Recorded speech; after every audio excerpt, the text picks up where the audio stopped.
গরমের সিজন তো চলছে, বাজারে বেশ অনেক রকমের সবজি।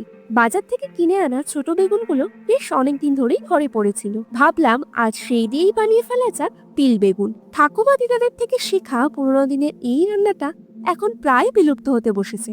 এই তিল বেগুন বানাতে প্রথমেই বেশ কটা ছোট বেগুন নিয়ে নিয়েছি। সেগুলোকে এভাবে ফালি ফালি করে কেটে পরিষ্কার জলে ধুয়ে বেগুনের টুকরোগুলোকে নুন হলুদ মাখিয়ে রেখে দিয়েছি। আর এদিকে যেহেতু বানাচ্ছি তিল বেগুন, তাই নিয়ে নিয়েছি বেশ কিছুটা তিল। এতে একটু কাজু বাদাম আর কটা এমনি বাদাম অ্যাড করে সেটার একটা পেস্ট বানিয়ে নিয়েছি।